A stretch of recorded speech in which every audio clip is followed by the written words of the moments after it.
For good reasons, quite a few scientists who deal with the history of social movements today consider Marcuse as one of the fathers of social movements.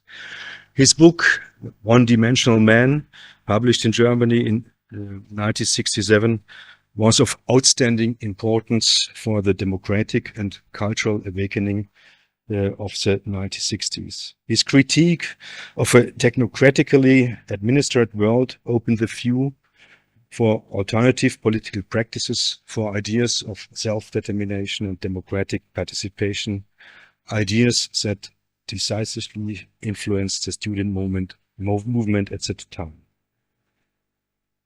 The late 60s were the time when many new neighborhood groups, citizens' initiatives, aid associations, and other political organizations pushing for autonomy came into being. Also, Medico International, the organization I have worked for over 40 years, was founded at that time. Concerned citizens in Frankfurt, alarmed by the war in Vietnam, began to organize medical aid. It is interesting to observe how a spontaneous initiative of that time developed into a globally active NGO. I could tell about this a lot, but I have another issue to talk about. Oskar Negd and Alexander Kluge formulated the understanding of politics that emerged in the 1960s in this way, and I quote them. It is a process in which people try to realize their everyday utopias and make new experiences in dealing with each other. They are forms of real ownership, the restructuring of perceptions, and the sensorial probing of a social space that had been expropriated from people's everyday experiences. Revolution would therefore rather be understood as a sum of citizens' initiatives, emerging structure of civil disobedience, than as a class action in the old sense. This is probably the understanding of revolution appropriate to modern societies. The hope associated with this political approach were high, the hopes were high, and they still are, despite all justified skepticism, and that is what I'm going to talk about. Since the 1960s, civil society engagement has increased enormously. Today, independent initiatives are pushing for social and environmental improvements all over the world. They see themselves as a voice of the socially marginalized. They fight for equal rights for all, for peace and disarmament. They provide humanitarian aid and other social services. Quite a few are transnationally networked, such as the Small Farmers Movement Via Campesina, or health groups gathered in the People's Health Movement. In contrast to the often spontaneous initiatives of social movements, NGOs have a permanent and fixed internal structure, usually regulated by national association law. Most of them entered to the political arena only in recent decades. The number can hardly be determined. A few years ago, there was an estimation of 50 to 100,000 NGOs worldwide. Today, more than 20,000 are considered to act globally, and almost 5,000 have a consultative status with the Economic and Social Council of the United Nations. In comparison, in 1968 were only 180. NGOs have its roots in different settings and times. Some emerged from the labor movement in the 19th century. Others have their origin in religious communities and churches. Most of today's NGOs, however, arise as a reaction to the enormous political transformation that came about in the context of the neoliberal globalization. As we know, the globalization, as it happens, was first and foremost an economic and not a political project. Quite the reverse. The global unleashing of capitalism had weakened the international political system, the UN and its institutions, to shape conditions heading for a better life for all. Due to the deregulation of the cooperative sector, nation states lost the capability to deal with increasing transnational problems such as climate change, arms trade, or tax evasion. NGOs have stepped into this gap. They pushed for public control and rational shaping of those world politics which more and more became governed by a rather obscure network of some powerful states and multinational corporations, leading to what we have to witness today, the loss of hegemony, a new confrontation of powerful blocs. Though, and this is quite important, the increasing of civil society engagement in the past decades is also due to the failure of representative democracy. Better, to an increasing lack of political legitimacy. This sounds a bit paradoxical, since civil society engagement is usually seen as an expression of democratic gain. I will come to this back later. But let us first stay with the practice of social movements, which show an astonishing dynamic. There are times when they fill the headlines only to be pronounced dead sometimes later. A few years ago, the environmental movement of the 80s and 90s seemed to be exhausted, and suddenly, without any prediction, the Fridays for Future took the streets again. The reason for this up and down are complex. They include both internal and external circumstances. I will briefly outline one of them four altogether. First, the scope of social movements is usually limited to one issue. This gives social movements an enormous strength that can unleash a huge power, but there is a lack of a comprehensive concept of society, which Marcuse, not least, considered necessary for all forms of self-organization. If we look around today, we can discover a great variety of initiatives that are striving for change. They run cooperatives, they claim for tax justice, support refugees, fight for climate protection, against arms trade, and so on and so on. This is all okay and important. However, it suffers from the fact that all these activities are not related to each other and thus cannot see themselves as a part of a common push for social transformation. The lack of such a comprehensive concept of society does not mean that social movements cannot succeed. Sometimes it's precisely the focus on one issue that gives the commitment strength and public credibility. It's always connected to public and what the public is expecting from the actors to do. With the pressure developed by social movements in the 1990s, international regulation that as a Biodiversity Convention, the Statute of the International Criminal Court, or the the prohibition of landmines could not be reached. Second, but what comes after success? And what happens if it takes too long? What is if future generations might set other priorities? Social change does not happen overnight. Changes require persisting power that might be able to cope with temporary defeats, and quite often takes more than one generation. Third, co-option and/or repression. Despite to the 1990s, when states were surprised by the power of civil society engagement, remember, this was a time when the internet came up, which provided all these initiatives new forms of mobilization. Today's states have learned their lesson. They have found new ways to co-opting civil engagement, and where this is not possible, of fighting it with repression. Again, we are confronted with ambivalent circumstances. On the one hand, new formats of participation have become an integral part of democratic legitimacy in some places. On the other hand, we observe an increasing defamation of civil disobedience as an act of terrorism and that almost all over the world. And finally, professionalization. This is a difficult word. And this brings me to NGOs. One important reason for the declining of social movements has always been their professionalization. The expertise that the social development movements develop from the critique of conditions is almost automatically pushing for the formation of professional organizations for NGOs.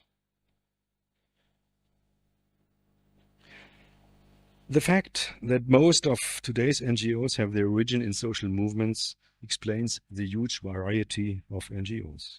There are highly powerful NGO multinationals like Greenpeace, Save the Children, or Oxfam.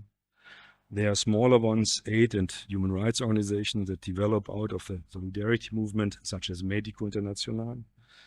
There are independent research institutes, as the Wuppertal Institute in Germany. I'm sure that in all other countries you will meet them also.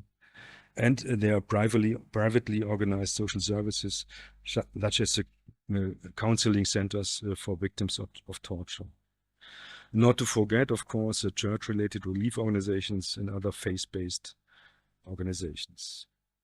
And there are thousands of so-called Southern NGOs, a colorful Porto Alegre people, as it is sometimes called, many of whom are again working with internationally active NGOs and are still firmly anchored in social movements.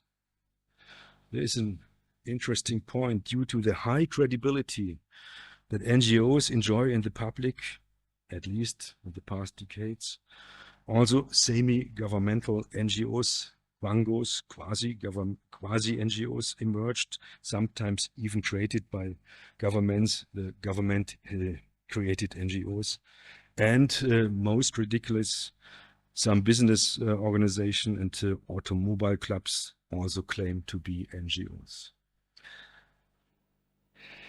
But there's no doubt, without the work of NGOs, the state of the world would be much worse. With their willingness to stand by others, NGOs defend the deeply human capacity for solidarity, and that is not small in times of social fragmentation. However, the prefix non-governmental does not always mean a radical opposition to prevailing power relations. Many NGOs seek proximity to governments. And this is one of the most important reasons why NGOs can be part of the solution, but they also can be part of the problem. They can undermine power relations, but also stabilize them. They can strengthen powerful critical positions through their expertise and thus put pressure on governments alongside social movements. They can help people with alternative ideas to speak out on the political stage. They can contribute to overcoming civil wars, as it was the case in Mozambique in the 90s, or even force the resignation of governments, as Pakistani lawyers succeeded in doing a few years ago. However, they can also contribute to the stabilizing of prevailing conditions by just making necessary repair to the state and thus contributing to overcome the deficits in political legitimacy. I have occasionally commented on this by saying that the privatization of state was accompanied by a kind of state-making of NGOs, with a huge difference, of course. Yes, private or aid organizations, for instance, they can act less bureaucratically than social authorities, but they can never provide the guarantee for universal social security as public institutions at least are supposed to do. Against public institutions, people in need can claim legal entitlements, but they can not do it against private initiatives, such as the Tafeln in Germany, or recently established internet platforms like GoFundMe. Don't know whether you've heard about this. It's interesting to have a look at their websites. The opportunities for participation offered by civil society actors today is both. It's a gain in democracy in terms of self-organization, and it's a loss, namely in if those in need ultimately become beggars again. This development has fostered a worrying kind of what I called re-feudalization. And if you don't agree with this, just have a look at the enormous power of the Gates Foundation, running almost half of the budget of the WHO, an international organization, but responsible only to the funders themselves, to Bill and Melinda Gates. There are quite a lot of dangers that result from these circumstances for NGOs. I will briefly describe them. Co-optation. In the course of what I have called the state-making of NGOs, many NGOs have lost their initial independence. Demonstrators who were anchored in social protest movements have become experts who sometimes differ neither in habitus nor in dress from government representatives. Many NGOs have allowed themselves to be co-opted only by carrying out repairs to the systems today. They have become actors of an extended state, as Gramsci put it, and have been taken into service as such.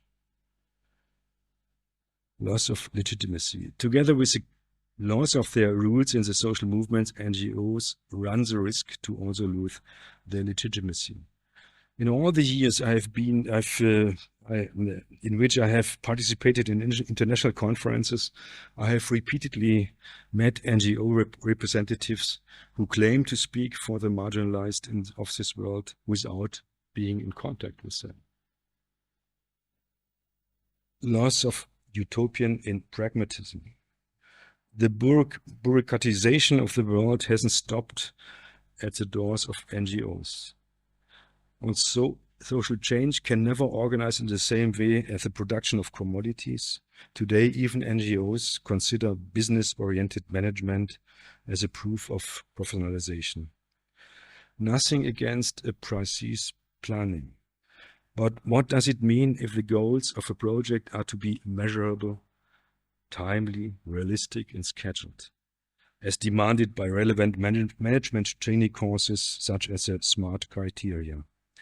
Do such orientations really help in fight against the causes of crisis, against structural poverty, against unjust relations of power and domination, against a dictator which is never scheduled, be able to be scheduled, measurable? The danger that lies in pragmatic or this kind of management action is its depolitization. Next, economization. In Germany, we have this word, it's a difficult word, for Betriebswirtschaftlichung. I don't know whether you have a translation for this in English. NGOs do not exist outside the capitalistic societies. They too are subjects of economic constraints. They have to pay salaries and to secure budgets, constraints that increase with the size of organizations and can ultimately ensure that political goals step back behind those of economy. This could be the case, for instance, when NGOs compete for access to donations and public funding. Complex projects, such as the creation of fair trade relations, are less easy to sell than emotionally charged action, such as the saving of whales.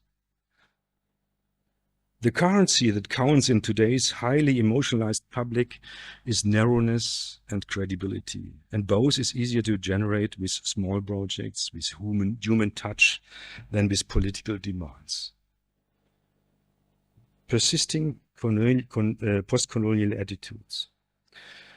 Particularly the work of development-oriented NGOs needs to be analyzed in the context of post-colonial attitudes that their representatives quite often are not aware of.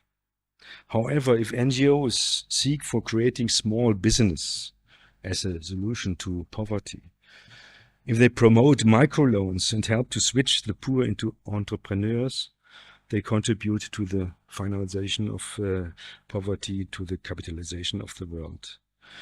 To put it bluntly, such approaches are no longer aiming on social change, but rather of adapting people to destructive conditions that have imposed on them from outside. Finally, they are the multi-stakeholder meeting approach, which is cultivated almost everywhere today. The idea is simple and sounds convincing. All who are affected by political decisions, and in this case have a stake, are supposed to participate in decision-making. Not only governments, but also representatives from the business, from civil society, so the theory goes. In practice, however, the partners who came together are highly unequal. Powerful corporations, frequently represented by highly paid law firms, politicians who may express sympathy for human rights, but following economic dictates, point to constraints, influential philanthro-capitalists such as the Gates Foundation, and finally a few civil society actors who are supposed to give the whole thing a participatory appearance. The experiences that I could make with multi-stakeholder meetings weren't just motivating. Even if participants agreed to the need of substantial changes in principle, the results were dominated by practical constraints, promoting a kind of instrumental reason, in other words, to keep it up. You can see the results after all these conferences. But there are winners. The cooperative sector. While in former times the cooperative sector had to use background conversations when trying to influence policy making, they are now sitting completely open at the table. The naive idea of being able to resolve problems through voluntary cooperation between highly diverse actors, between, to put it bluntly, perpetrators and victims, has opened the door for a dystopia of corporate governance that becomes more and more reality today. So is it all crap? Definitely not. There is still hope for change, to push for self-determination. Revolution should be still understood as a sum of citizens' initiatives, as emerging structure of civil disobedience, as Negt und Kluge put it. However, the struggle for self-determination must be accompanied by activities striving for public institutions that secure and enable self-determination. The fundamental contradiction between individual and society cannot be resolved just by cutting off society. It is a balance between self-determination and social security provided by social institutions, public institutions, that needs to be found. Necessary is an emancipation of both the individual and the society. Hence, the idea of self-responsible is also at the center of the neoliberal ideology today. Focusing only on the individual can lead into a dangerous trap. You have heard about this neoliberal credo.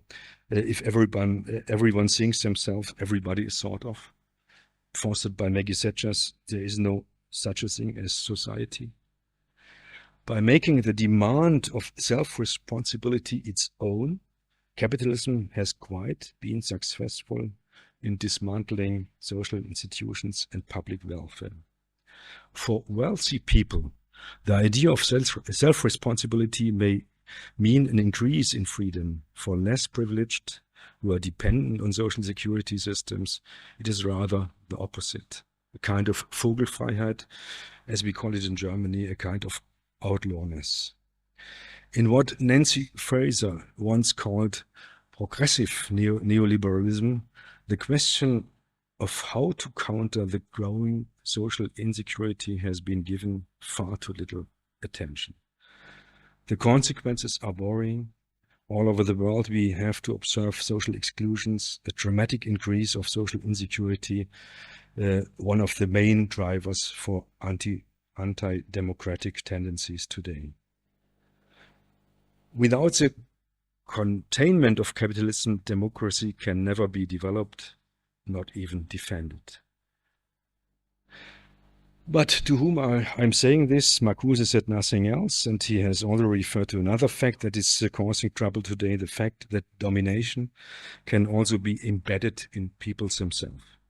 The persistence with which the prevailing conditions have been able to survive, despite to all criticism, also lies in the fact that people identifying themselves with these conditions, more precisely with the conditions of capitalist societies. The result is not adaptation, says Marcuse, but mimesis. An immediate identification of the individual with its society and thereby with society as a whole. Theoretical capitalism has long been disproved. Not least the current crisis leave no doubt that it has reached its limits. But the majority of people have deeply internalized its principles. Economic growth and competition are still seen as having no alternative. Unrestrained consumption of goods as an expression of freedom, and even the actors of civil society are not protected from such identifications. So let me conclude with some short remarks on the way forward.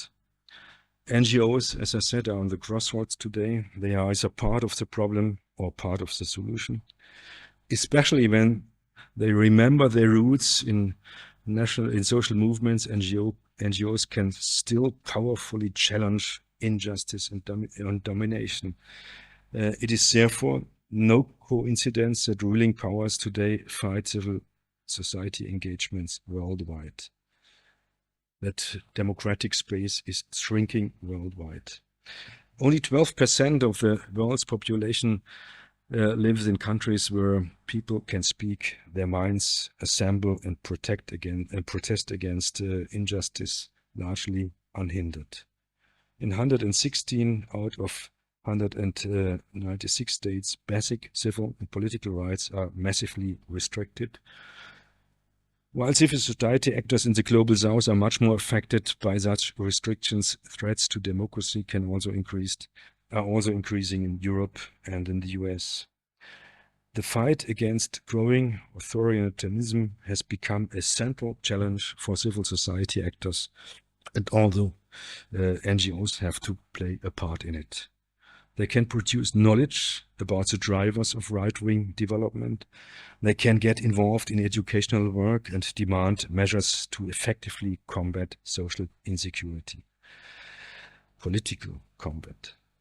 And there is no lack of resources to make everyone's lives socially just. The world is literally swimming in money. However, due to a misguided tax policy, it is just not where it is needed. Long ago, it would have been possible to introduce a global basic income, as well as a global social security fund, which would give everyone, everywhere in the world, regardless to the purchasing power, access to an adequate social infrastructure. The radicalism of such approaches may not lie in one of these demands, but bundled in a strategic concept, condensed in a comprehensive vision of an emancipated society, they can unfold the power needed to get social change. And perhaps this is the way out of the crisis, a new understanding of globalization based on solidarity from below.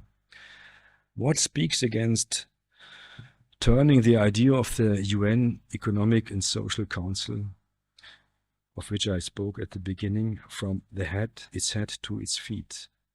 For instance, in trying to organize small gatherings on a local level when people get together and discuss and what is needed for democratization of their living environments. Could be done when people from the environmental movement and the other movements, the labor movement, the social movements, get together and start to communicate and to discover and fill this democratic space, which is important to get up with new opinions. Many things must change in human dignity. It is many things must change if human dignity is to apply for everyone. The relationship to nature, the relation between sexes, the distribution of socially necessary work, consumer habits, in other words, the entire way of life. Strategically, the way leads from below to above, from local to global gatherings. Democracy, and this is my end, flourishes on counterpower, and this in a double sense. A strong, self-aware public sphere is needed to enforce democratic procedures and institutions, but it is also needed to watch that institutions created in this way do not become part of a bureaucratically administered world again. The goal is to create an emancipated society, running institutions, enable all people everywhere in the world to shape their lives in a self-determined way. Thank you very much.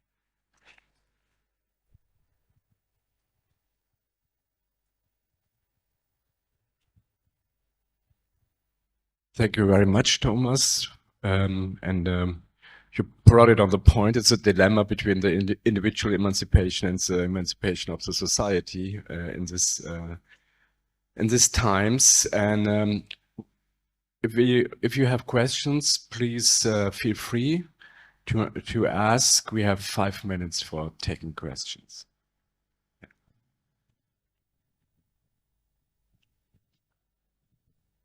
Thank you. No, I like the idea that you put. I was thinking in terms of Marcuse, how NGOs could be repressive the sublimation of the social movements, because you said those limitations, but another part that I would like to hear more about your research is about the function of the state in this situation, because it's difficult to still think if you go in a state that we have the welfare state and so on and so on. But if you go to a country that the state is not a concrete experience, for example, like Brazil, or the experience of an state that you are disconstructed, and you see the role of the NGOs to make a kind of fragmentation of the politics, the policies. I was thinking how we can make the state as a self-government too, because I believe that Marcuse is dual in the sense. There is this kind of community, like you said, but I believe that there is another Marcuse that said we need to march on the institutions too. We need to create a counter-technical, counter-education to create a new society inside of these big institutions. So how you think about the question of the state, that's a word that appeared in the beginning of your exposition, but disappeared after that? That's a good point, and of course I was talking about NGOs much more than about states. I'm not promoting to keep with the state as it is. What we are calling for is a kind of socialization of states, to change states into organizations, and therefore I was speaking about public institutions, not statal institutions, that are serving for people, for the public. But these institutions are needed. And my problem is that in the past we haven't given much attention on this need to consider and to try to get a vision of what kind these, how these public institutions can be organized. But you're right, this is precisely what we have to do. I'm not sure whether I can answer your question by this. But, I can give you an example. For instance, if we are talking about health security, people start, and this is what I was referring to, GoFundMe, which is an internet platform, which is sometimes presented as a digital security system. It is very easy. People who are in need, like, can tell their stories, put it to the internet, and ask for crowdfunding, for money. Sounds very narrow, very practical, and very self. Yeah? But the problem is, what do we do with people who are not able to present their story, their needs, who don't want to do it, who have cases to present which is not very good for them? There is a need for a kind of institution which is giving more in a more abstract approach, which is more anonymous, let's say. This cannot be organized by people in themselves. You need public institutions for that, and they have to be very huge. If we all together decide to create an insurance system for our own, only if one person of us is getting seriously ill, we have to stop it. It's only possible within groups who are much healthier, where there is no huge social difference. To gap these differences, there is a need for institutions, and we don't have them today.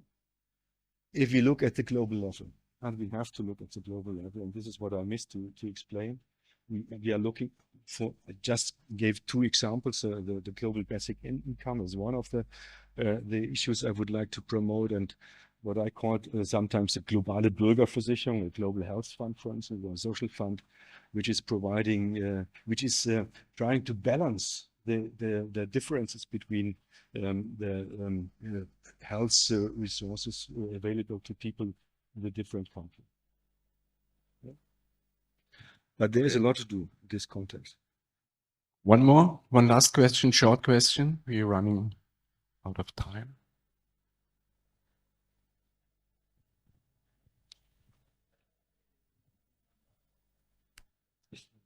I didn't get you. Elon Musk is sort of his own NGO. I mean, are you really asking for that? I'm just curious. I mean, you mentioned Gates, yeah. the Bill Gates. So yeah, I think this is just another person, Elon Musk, but he's much more stupid. Bill